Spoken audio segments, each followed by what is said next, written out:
사도행전 8장.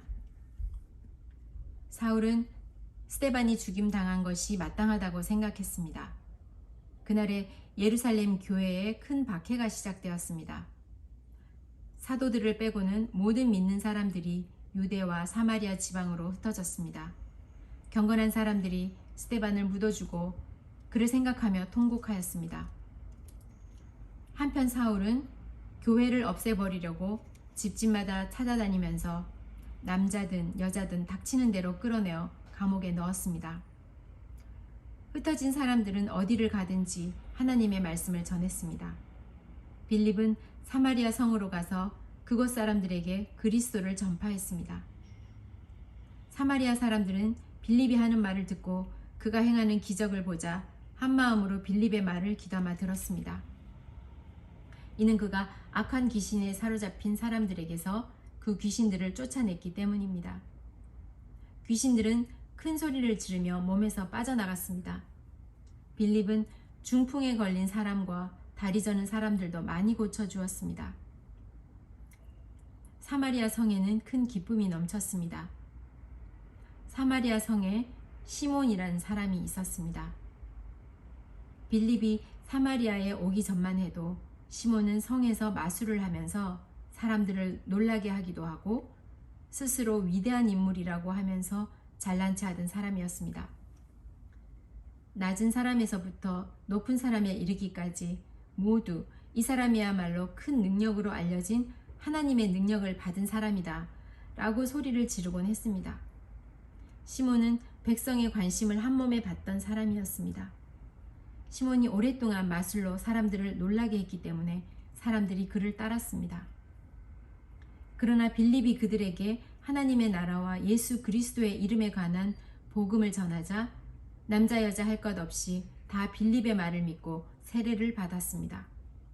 시몬도 믿고 세례를 받았습니다. 그는 빌립을 따라다니며 빌립이 일으키는 표적과 큰 능력을 보고 놀랐습니다.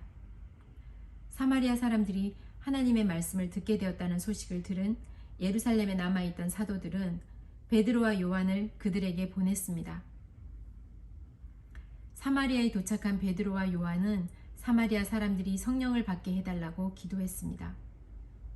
이는 그들이 주 예수님의 이름으로 세례를 받았을 뿐 아직 그들에게 성령이 내려오지는 않았기 때문입니다. 두 사도가 그들에게 손을 얹자 사마리아 사람들이 성령을 받았습니다. 시몬은 사도들이 손을 얹자 성령이 내려오시는 것을 보고 사도들에게 돈을 주면서 이런 권능을 내게도 주셔서 내가 손을 얹는 사람도 성령을 받을 수 있게 해주십시오 라고 말했습니다. 베드로가 그에게 대답했습니다. 그대가 하나님의 선물을 돈으로 살 수 있다고 생각했으니 그대는 돈과 함께 망할 것이요. 그대의 마음이 하나님 앞에서 바르지 못하니 그대는 이 일을 우리와 함께 할 수 없소. 그대는 이 악한 생각을 회개하고 주님께 기도하시오. 그러면 그대 마음속에 품고 있는 이런 생각을 주님께서 용서해 주실지도 모르오. 내가 보니 그대는 악한 뜻을 품고 있으며 죄에 사로잡혀 있소. 그러자 시몬이 대답했습니다. 두 분이 하신 말씀이 제게 일어나지 않도록 저를 위해 기도해 주십시오. 베드로와 요한은 주님의 말씀을 증언하고 전한 뒤에 예루살렘으로 돌아갔습니다. 그들은 돌아가는 길에도 사마리아의 여러 마을에 들러 복음을 전했습니다. 주님의 천사가 빌립에게 말했습니다. 일어나 예루살렘에서 가사로 내려가는 남쪽 길로 가거라. 그 길은 광야길이다. 빌립이 일어나 가다가 길에서 에티오피아 사람 하나를 만났습니다. 그는 에티오피아의 여왕 간다게의 높은 관리로서 여왕의 재정을 맡은 사람이었는데 내시였습니다. 그는 예루살렘에 예배드리러 왔다가 본국으로 돌아가는 길이었습니다. 그는 마차에 앉아서 예언자 이사야의 글을 읽고 있었습니다. 성경이 빌립에게 저 마차로 가까이 가서 말씀을 전하여라 하고 말씀하셨습니다. 빌립이 달려가서 그 사람이 예언자 이사야의 글을 읽는 것을 듣고 지금 읽고 있는 것을 이해하십니까? 라고 물었습니다. 그는 가르쳐주는 사람이 없는데 제가 어떻게 이해할 수 있겠습니까? 라고 대답했습니다. 그는 빌립에게 마차에 올라와 자기 곁에 앉으라고 부탁했습니다. 그가 읽던 성경 구절은 이것이었습니다. 그는 도살장으로 가는 양처럼 끌려갔다. 털을 깎는 사람 앞에 있는 양처럼 잠잠했으며 입을 열지 않았다. 그는 모욕을 당하고 바른 재판을 받지 못했으니 누가 감히 그의 후손에 대해 말할 수 있단 말인가. 이 땅 위에서 그의 삶은 끝났다. 에티오피아 내시가 빌립에게 물었습니다. 이 말은 누구를 두고 한 말입니까? 예언자 자신을 두고 한 말입니까? 아니면 다른 사람을 두고 한 말입니까? 빌립이 입을 열어 이 성경 구절로부터 시작해서 그 사람에게 예수님에 관한 복음을 전했습니다. 그들이 길을 가다가 물이 있는 곳에 이르자 내시가 말했습니다. 보십시오. 여기 물이 있습니다. 제가 세례를 받는데 장애가 될 만한 것이 있습니까? 내시는 마차를 세우게 했습니다.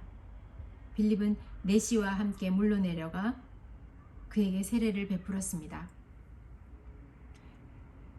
그들이 물에서 올라오니 주의 영이 순식간에 빌립을 어디론가 데려가셨습니다. 내시는 빌립을 다시 보지 못했습니다. 하지만 그는 기쁨에 차서 가던 길을 계속 갔습니다. 빌립은 아소도라는 성에 나타나 거기에서부터 가이사라에 이르기까지 온 마을을 다니면서 복음을 전했습니다. 사도행전 9장. 사울은 여전히 주님의 제자들을 죽이겠다는 생각으로 그들을 위협하고 있었습니다. 그는 대제사장에게 가서 다마스커스의 여러 회당에 보내는 편지를 써달라고 말했습니다. 남자든 여자든 그 도를 따르는 사람이 있으면 닥치는 대로 붙잡아서 예루살렘으로 끌고 오려는 것이 그의 생각이었습니다. 사울이 길을 떠나 다마스커스 가까이에 이르렀을 때였습니다. 갑자기 하늘로부터 밝은 빛이 사울을 둘러 비쳤습니다. 사울은 땅에 엎드려졌습니다. 그때 사울아, 사울아, 네가 왜 나를 핍박하느냐 하는 소리가 뚜렷이 들렸습니다. 사울은 주님은 누구십니까? 라고 물었습니다. 나는 네가 박해하는 예수다. 일어나 성으로 들어가거라. 네가 해야 할 일을 일러줄 사람이 있을 것이다. 라는 목소리가 들렸습니다. 사울과 함께 길을 가던 사람들은 무슨 소리가 나는 것 같은데 아무것도 보지 않았으므로 깜짝 놀라 말도 못하고 가만히 서 있었습니다. 사울은 땅에서 일어나 눈을 떴으나 아무것도 볼 수 없었습니다. 그래서 사울과 함께 있던 사람들이 그의 손을 잡고 다마스커스로 내려갔습니다. 사울은 3일 동안 앞을 보지 못했으며 먹지도 마시지도 않았습니다. 다마스커스에 아나니아라는 어떤 제자가 살고 있었습니다. 주님께서 환상 중에 아나니아야 하고 부르셨습니다. 아나니아는 주님, 제가 여기 있습니다 라고 대답했습니다.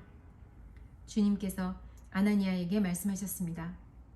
일어나 고든 길이라고 하는 거리로 가거라. 그리고 유다의 집에서 사울이라는 다소 사람을 찾아라. 지금 그가 거기서 기도하고 있다. 그가 환상 속에서 아나니아라는 사람이 찾아와 그에게 손을 얹어서 그의 시력이 회복되는 것을 보았다. 아나니아가 대답했습니다. 주님, 제가 많은 사람들에게서 그 사람에 관한 소문을 들었는데 그가 예루살렘에 있는 주님의 성도들에게 많은 해를 입혔다고 합니다. 그리고 그 사람은 대제사장들에게서 주님의 이름을 믿는 모든 사람을 잡아갈 수 있는 권한을 받아가지고 이곳에 왔다고 합니다. 그러나 주님께서 아나니아에게 말씀하셨습니다. 가거라.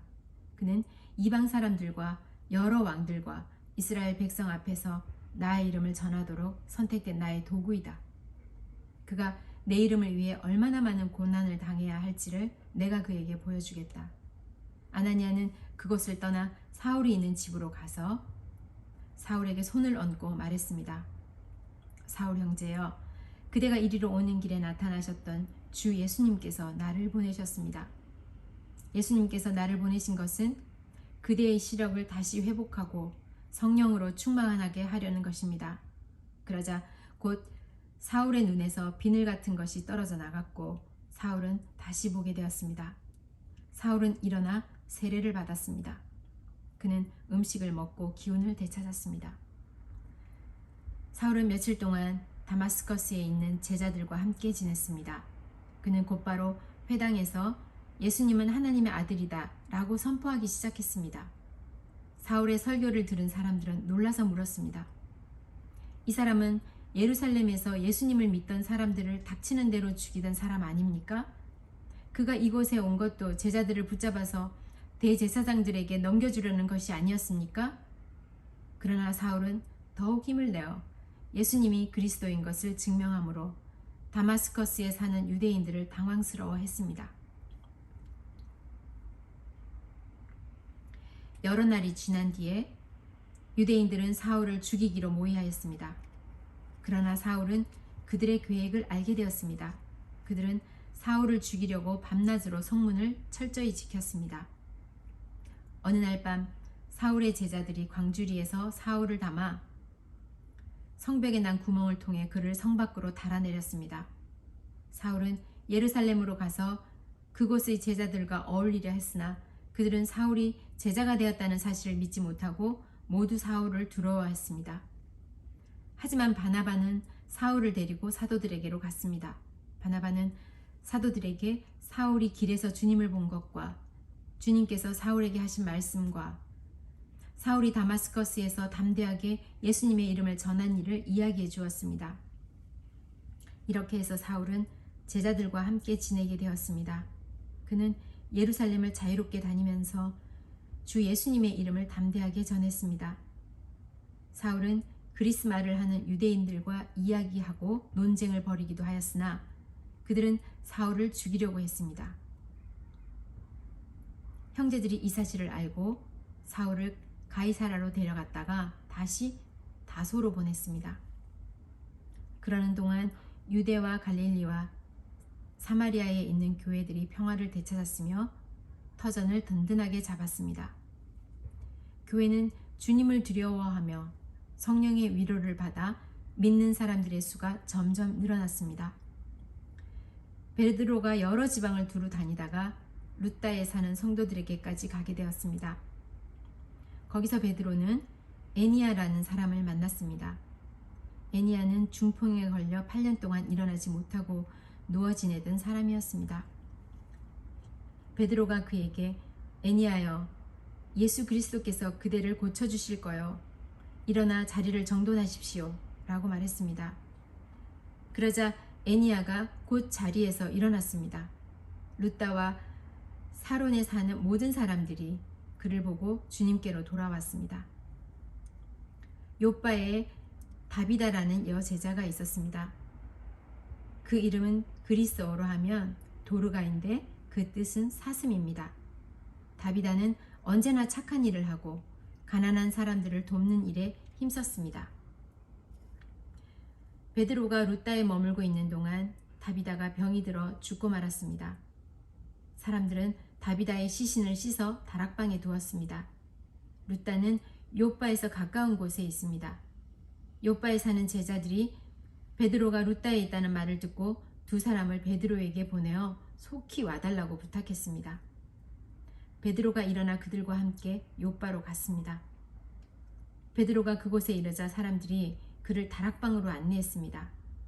과부들은 베드로의 곁에 서서 울며 도르가가 살아있을 때 만든 여러 옷가지들을 베드로에게 보여주었습니다. 베드로는 사람들을 모두 내보낸 뒤에 무릎을 꿇고 기도했습니다. 그리고 나서 시신을 향해 몸을 돌려 다비다여 일어나시오 라고 말했습니다. 그러자 다비다가 눈을 떠서 베드로를 보더니 일어나 앉았습니다. 베드로가 손을 내밀어 다비다를 일으키고 성도들과 과부들을 불러서 다비다가 살아난 것을 보여주었습니다. 이 소식이 요빠 전체에 알려지자 많은 사람이 주님을 믿었습니다. 베드로는 요바에 있는 여러 날 동안 가죽 제품을 만드는 시몬의 집에서 묵었습니다.